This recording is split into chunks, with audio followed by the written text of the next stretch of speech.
Everyone fled the crisis except the scariest species, humans. The galaxy was dying. Stars collapsed in chain reactions. Planets were swallowed by sudden gravity storms. Entire civilizations vanished without a trace. Histories, fleets, and empires all erased by a force no one could understand. They called it the Great Collapse. The Council of the Galactic Concord met on Velis Prime, the molten skies reflecting the panic in their delegates' eyes. Representatives of hundreds of species argued and screamed. The void expands faster than we can flee, the Arthal seer rasped. Every inhabited system is in jeopardy. The Kalari fleet commander slammed a clawed hand against the table. Evacuation is impossible. There's nowhere left to go. Silence fell.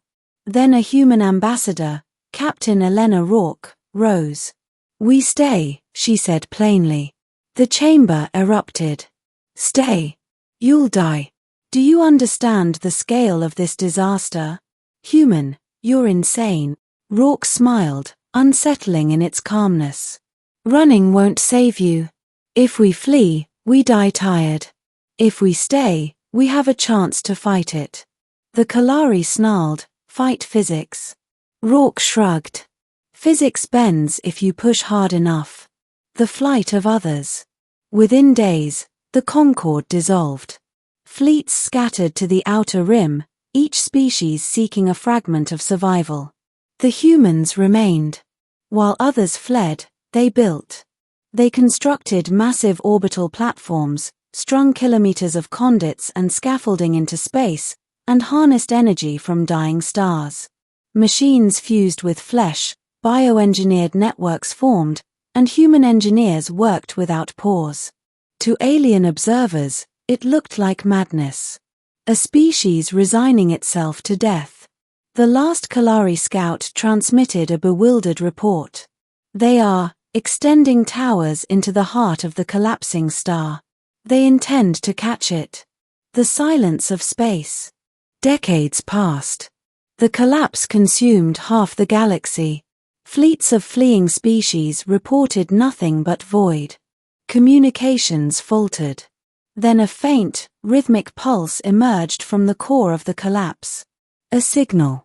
It carried intelligence, patterns, language. "We're still here." A second pulse followed. "Working on it." Refugee fleets froze. The pulse came from where the stars were supposed to be gone. The investigation. The Concorde dispatched the Vigilant Hope to investigate. Expecting ruins, the crew instead discovered a structure beyond comprehension. A sphere larger than any planet, surrounded by rings that contained captured stellar fire. Entire stars were bound in orbit. At the center was a black mass, not a hole, but containment. Humanity had captured a collapsing singularity. The first encounter. Sensors failed. The comm system came alive with a single human voice. "Incoming vessel. Identify." Captain Threx stammered, "We thought you were gone." Laughter filled the cabin, bright, unnerving. "Gone. We had work to do." The sphere pulsed. Rings of fire shimmered and adjusted with machine precision. "Project Aegis," the voice explained. "The universe tried to collapse. We stabilized it." Then the voice vanished. Moments later, the singularity radiated energy outward, reversing destruction. Stars reignited. Planets stabilized. The aftermath. The Vigilant Hope returned with proof. Initially dismissed as anomaly, the Concorde soon realized humanity had not only survived but stopped the collapse. And yet, they never came to greet the galaxy. No flags. No ambassadors. Just the legacy of the stars burning again. When a scout ventured too close to the human-controlled sectors, it vanished. The final sensor log showed a human form standing in space, made of light, whispering, "We told you not to flee." The galaxy shivered. The legacy. Centuries passed. Humanity became myth. Some said they had transcended matter, merging with the quantum fabric of the universe. Others claimed they were dead, leaving only automated systems to enforce their will. But their work endured. The collapse never returned. Stars burned steadily. Civilization rebuilt.